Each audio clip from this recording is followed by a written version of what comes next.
been so scared that you ran from something? So overwhelmed that you just shut down? Or so upset that you fought back?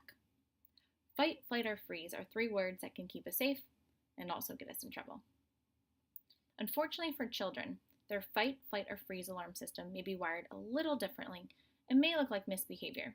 This can lead to frustration and not a pleasant evening for everyone if these behaviors go misunderstood. Attach your common examples of those responses, and if you're like me, you may be doing a double take by some of them. Fighting can look like kicking, screaming, and spitting. Flight can look like restlessness, fidgeting, or running without concern for safety. Freeze can look like our mind going blank, whining, even daydreaming. When I first learned that whining, hitting, or fidgeting can be a flight or fight or freeze response, I was really surprised. When I thought more about it though, I realized that whining can be an effective stalling tactic. Therefore, it could be a learned freeze response or it could be used to escape something from that's unpleasant. As we can see, having our body go into fight, flight, or freeze can be really debilitating. It is no wonder that some children continue to struggle with regulation, especially when our fight, flight, or freeze may be an overload. Today, we learned about the different parts of our brain called our alarm system. We learned about three parts in particular that are extremely important, and we related them to football positions. The first part that we talked about is that amygdala. That's the reaction part.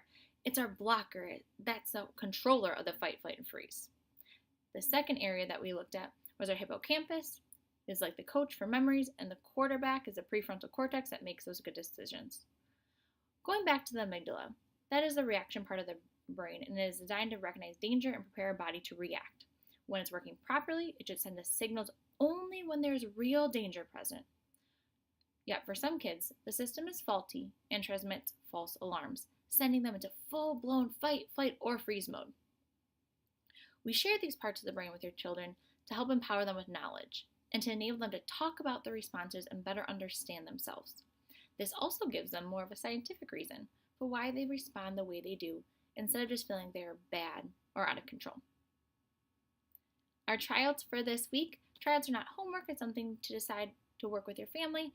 If you like it, keep doing it, and we encourage you to do so. The first tryout is inviting your child to share the parts of the brain and their functions with you. Tryout number 2, ask your child to talk about their myself parts and what they like in each part. Provide specific examples of when you see those strengths. Tryout number 3, those 3 good things.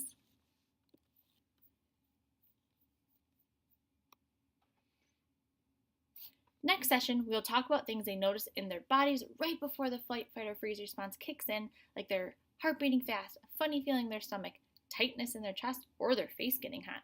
Then we'll identify calm down skills that you can use the next time they notice those same feelings creeping up. Please contact us at Youth if you have any questions about the tools of the group. I'm available on Tuesday nights to problem solve ways to increase your child's toolkit. Thank you for your time, and remember to stay vivid.